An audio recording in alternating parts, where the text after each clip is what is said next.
오히려 막 가슴이 풍만하고 예뻤다는 그런 가슴을 갖고 뿌듯했던 분들이 오히려 변화가 더 급격하거든요. 변화가 많이 왔을수록 더 많이 바꿀 수가 있다. 전화이복의 수술이다. 저는 늘 이렇게 자주 표현하거든요. 이 수술은 전화이복의 수술이다. 안녕하세요. 가슴 수술의 진심인 성형외과 전문의 최규진입니다. 원장님, 오늘은 찐으로 출산하고 온 직원이 실제로 임신과 출산, 모유 수유를 겪어보고 궁금한 질문들을 가져와 보았습니다. 아이고 그래요. 고생하셨고 반갑습니다. 네, 바로 접니다, 원장님. 제가 출산한 지 5개월이 조금 넘었는데요. 실제로 임신과 출산, 모유 수유를 경험해 보니까 진짜로 가슴에 변화가 있더라고요. 원장님께 수술을 고려할 정도로 가슴이 처지고 변해가지고 그동안 궁금했던 것들을 모아서 Q&A로 준비해 보았습니다. 뭐 많이 다뤘던 주제이긴 한데 직접 경험하시고 나서 하시고 싶은 질문이니까 좀 더 리얼하지 않을까 싶은 생각이 듭니다. 임신했을 때 유륜이 커졌는데 출산 후 커진 유륜 작아지나요? 뭐 어때요? 지금 좀 작아진 느낌이 있어요? 아니요. 수유하고 있나요 지금? 아니요. 어쨌든 임신에 의해서 여러 가지 호르몬의 급격한 변화가 오죠. 에스트로겐, 프로게스테론 레벨이 많이 변하고 같이 변하는 게 멜라닌 스티뮬레이팅 호르몬이라고 멜라닌 색소 자극 호르몬. 이제 같이 이제 레벨이 올라가니까 착색이 많이 오는 거거든요. 근데 뭐 온몸에 아무데나 다 착색이 오는 건 아니고 기미에 소인이 있었던 분은 임신 때 심해지는 걸 아마 경험하신 분도 있으셨을 거고, 유륜은 원래 동그란 비슷한 형태로 착색이 심한 부위잖아요. 그런 부위가 이제 멜라닌 자극 호르몬에 의해서 기저에 있었던 멜라닌 세포들이 이제 막 확 자극받아서 확 검해지는 거죠. 범위도 커지고 색깔이 진해지는 거거든요. 뭐 아마 아이에게 여기가 이제 모유를 먹을 수 있는 유두가 있는 그 위치란다라는 거를 알려주기 위한 그냥 자연의 섭리인 것 같아요. 여성들이 이제 임신을 하게 되면 골반이 커지는 것들이 아이가 잘 그 자리에 자리 잡고 안전하게 있도록 하기 위한 보호 장치이자 꼬그란 장소를 만들기 위한 이제 몸의 변화잖아요. 그런 것처럼 아이를 위해서 내 몸이 다 변하는 거죠. 한번 커진 게 안 그랬던 것처럼 이렇게 작아지기 힘든데 색깔이 좀 옅어지는 경우는 있긴 합니다. 멜라닌 스티뮬레이팅 호르몬의 레벨이 확 올라가서 막 한창 진해졌다가 그 레벨이 떨어지면 다시 좀 색깔이 빠지긴 하는데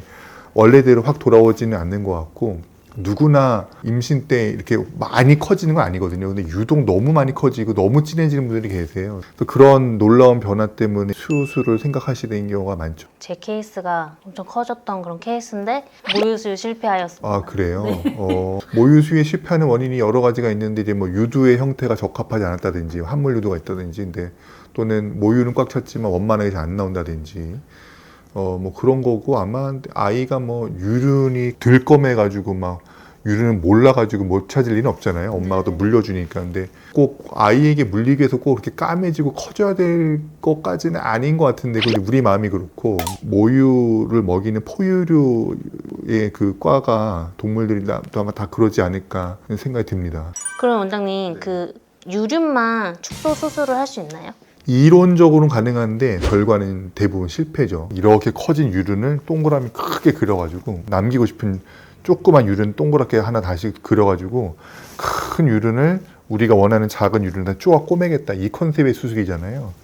그게 대부분 모양이 안 예쁘고 많은 무리가 있고, 그렇게 쪼이면은 많은 주름이 생길 수밖에 없고, 왜냐면 길이가 안 맞는 거 억지로 쪼아맸으니까. 실의 힘으로 억지로 붙잡고 있을 때는 또 그럭저럭 버티는 것 같지만, 실의 힘이 빠지기 시작하면은 의사가 인위적으로 그 바깥 원만큼 확 커지는 거죠. 그 바깥의 원연은 두 가지 종류예요. 유린이 커서 큰 원을 연 게 아니라 처져 있는 가슴을 올리겠다는 컨셉으로 유륜이 크지 않아도 여기까지 올리고 싶으면 거기까지 큰 타원을 그려가지고 그걸 쪼아 올리는 방법으로 하는 유륜 절개만으로 거상 및 축소를 하겠다는 컨셉이 다 이런 거거든요. 그것도 똑같은 원리로 대부분 좋은 결과가 안 나와요. 지금 뭐 임신, 출산, 수유로 인해서 커졌다는 원래 큰 유륜이던 그 검은 유륜만큼 큰 원을 그리고 우리가 작게 가져가고 싶은 목표만 작게 그려놓고 그거를 쪼아 꼬매도 어쨌든 원인이야 달랐던 같은 과정이거든요. 유륜만 줄이는 건 그래서 안 된다는 게 늘 저의 답이고, 수직절개나 오자절개를 동반해서 스트레스를 나눠주고 길이를 잘 맞춰서 꼬맬 수 있는 컨셉을 수술하려면 추가 절개가 반드시 들어오게 됩니다. 원장님, 제가 아까 말씀드린 것처럼 저는 모유 수유를 짧게 했는데도 얼마나 했어요? 한 달 정도 하고 유축을 했어요. 근데도 가슴이 처졌어요. 모유 수유를 짧게 해도 가슴이 처질 수 있나요? 예, 옷을 타이트한 거를 이렇게 한번 입었다가 벗으면 건장한 몸 때문에 타이트한 옷이 늘어나 버리잖아요. 그것도 마찬가지죠. 임신 수유 과정 동안 내 가슴이 엄청 불었잖아요. 그러니까는 타이트하게 팽창해 있는 거잖아요. 근데 그것 때문에 내 겉에 있는 유방의 피부가 늘어났단 말이죠. 근데 이제 안에서 수유가 끝나고 이제 위축이 와버리면은 늘어난 피부가 복구가 안 되니까 처져 보이는 거고. 근데 그거를 오래 하면 당연히 더 옷을 오래 입었다가 벗어놓은 거와 똑같은 거죠. 근데 안 입었던 옷과는 다르잖아요. 단 한 번만 딱 입었다 벗었더라도 이미 늘어나 버렸잖아요. 그런 것처럼 짧더라도 당연히 늘어날 수가 있는 거고, 가슴을 붙잡고 있는 쿠퍼 리거먼트라는 것들이 이렇게 가슴이 처지지 않도록 붙잡고 있었는데 그게 이미 가슴이 부풀면서 쭉 다 늘어나고 일부 손상을 받은 상태거든요. 근데 그 리가먼트가 다시 회복은 안 되니까 안에 볼륨은 빠져도 이게 잡아주는 능력은 이미 손상됐으니까는 툭 떨어지는 거죠. 출산 후 언제부터 처진 가슴 수술을 할 수 있나요? 그것도 이미 너무 많이 답변을 드리고 너무 많이 컨텐츠로 제작했었던 건데, 단유가 돼야 되는 게 제 답이잖아요.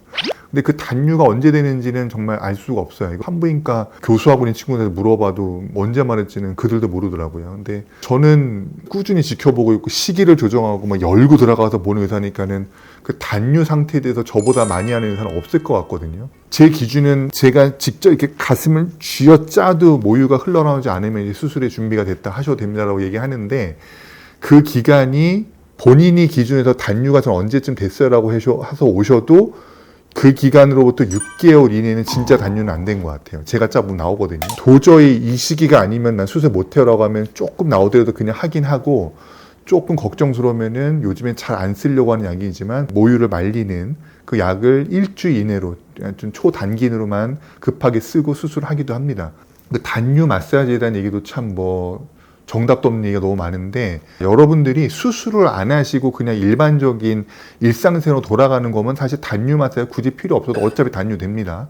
그런데 우리는 수술을 해야 되는 상황이거든요. 이거 열고 들어가고 막 잘라내고 덜어내고 모양을 깎아서 만들어서 꼬매야 되고, 이 어려운 축소 거상을 해야 되는 상황에서는 남아있는 찌꺼기가 있어서 좋을 리가 없어요. 그러자니 남아있는 모유 찌꺼기도 다 짜내서 배출이 돼서 가슴에는 그런 것들이 안 남아있는, 내 유선 조직과 내 지방 조직으로만 남아있는 편한 상태가 돼야 수술하기 좋은 겁니다. 그걸 짜내고 없애고 오는 게 당연히 유리한 거죠. 근데 필요 없는 걸 왜 권하느냐라고 댓글 한번 단 적이 있는데, 수술을 해야 되는 입장에서 그게 필요한 거고, 저절로 없어지는데 그걸 왜 권하느냐, 저절로 없어지지 않는 경우가 태반입니다. 40대인 분이 저 마지막 수유한 지 10수년 전에 기억도 안 나는데, 이런 분도 들어가고 열고 째다 보면 막 모유가 고여있는 것들이 막 이렇게 단단한 정도는 아니지만 그래도 꽤 굳어가지고 막 이렇게 지렁이처럼 막 쭉 이렇게 타고 나오고, 이런 경우는 전 너무 많이 보거든요. 그렇게 아주 오랜 지난 분들 그런 것들을 담고 있고 이렇게 덩어리 져 있는 경우를 심심치 않게 보는데, 그런 걸 너무나 많이 보고 있는 제 입장에서 권해드릴 말씀이니까 제 얘기는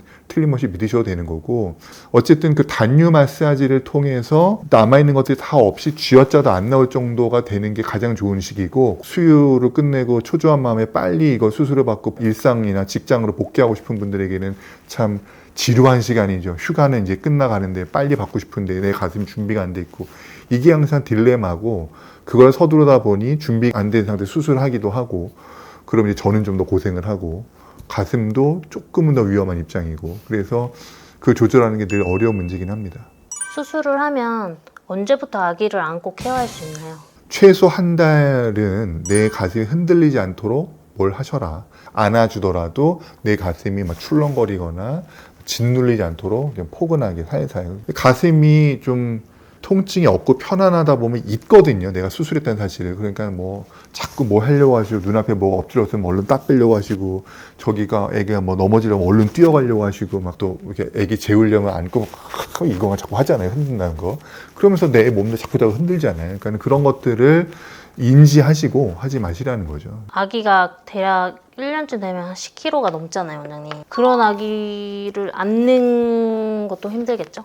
아니, 아기가 10kg, 15kg는 그게 문제가 아니고, 들어 올리고 이렇게 하는 거는 대흉군과 막 이런 팔 근육의 힘으로 아이를 이렇게 번쩍 들고 이렇게 앉는 거잖아요. 그것과 유방은 직접적인 관련은 없어요. 제가 수술한 거는 근육을 수술한 게 아니고 유방을 수술한 거잖아요. 무거운 아이를 들고 내리고는 사실 직접적인 상관은 없는데 그걸 하면서 가슴이 흔들리고 출렁거리고 그걸 안으려고 가슴이 턱 눌리고 이런 과정이 좋지 않을 수 있는 거죠. 그래서 아이의 몸무게가 중요한 게 아니고 가슴에 충격을 받았냐 안 받았냐, 흔들렸냐 안 흔들렸냐, 이거를 첫 한 달 동안은 매우 조심하시라는 게 저의 늘 주의사항 드릴 말씀입니다. 직접 출산 후 가슴의 변화를 겪어보니까 여자로서 진짜 자신감도 많이 떨어지고 실제로 우울하기도 하더라고요.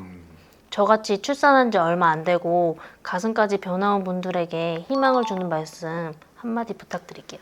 오히려 막 가슴이 풍만하고 예뻤다는 그런 가슴을 갖고 뿌듯했던 분들이 변화가 더 급격하거든요. 작은 분들은 변화가 와도 별로 이렇게 큰 변화가 없는데 오히려 풍만하고 컸던 분들이 확 변하니까 더 우울해하시고 그 변화에 충격을 받고 이러시거든요. 근데 전화위복이 가능하다라고 늘 말씀드리고 싶고, 변화가 많이 왔을수록 더 많이 바꿀 수가 있다. 물론 수술이 필요하지만 그 수술로 인해서 굉장히 달라지실 수 있다. 그러니까 너무 좌절하지 마시고 너무 우울하지 마시고 희망을 가지시라는 말씀드리고 싶고, 그러니까 출산, 육아, 뭐 수유 이런 거에 의한 변화가 아니다 그래도 그냥 크고 처지신 분도 심할수록 변화의 폭이 더 크거든요. 포인트를 잘 잡고 그 변화를 잘 만들어내면 전화이복의 수술이다. 저는 늘 이렇게 자주 표현하거든요. 애매하게 크고 애매하게 쳐졌으면 사실은 수술을 결심하기 힘들고 수술로 인해서 변화를 만들기도 좀 어렵고, 그런데 오히려 많이 변화가 와서 좀 속상할수록 확 바뀔 수 있는 거거든요. 그런 게 오히려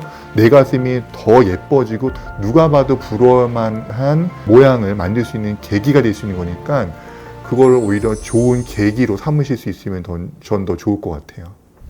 그래요. 오늘 오랜만에 출산 또 수유로 인한 가슴의 변화에 대해서 말씀을 들어보았는데, 저랑 늘 유튜브를 같이 찍어오고 이 좋은 영상을 만들어주고 있는 저의 고마운 우리 임 팀장님이 직접 출산 또 수유를 경험하고 와서 본인이 느낀 바에 대해서 또 질문해 주셔서 오늘 좀 더 리얼하고 좋은 대화가 오고 갈 수 있었던 것 같아요. 여러분도 이번 영상으로 좀 많이 도움을 받으셨으면 좋겠고, 오늘 영상도 잘 시청해 주셔서 감사합니다.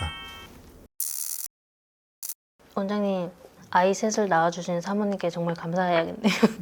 이거 나와보니까 그런 생각이 든다고 나한테 또 카톡을 그때 보냈었는데, 네. 그렇죠. 뭐 개인적인 얘기를 하자면 저는 아들 셋인데 항상 엄마 대단하다, 엄마 힘들겠다는 얘기는 다들 하는데 우리 집사람 정말 힘든 거 맞습니다. 예, 아들 셋을 어떻게 낳았나, 어떻게 다 키웠나 참 대단한데 아버지도 뭐 이렇게 편한 건 아닙니다. 네. 아버지도 힘듭니다.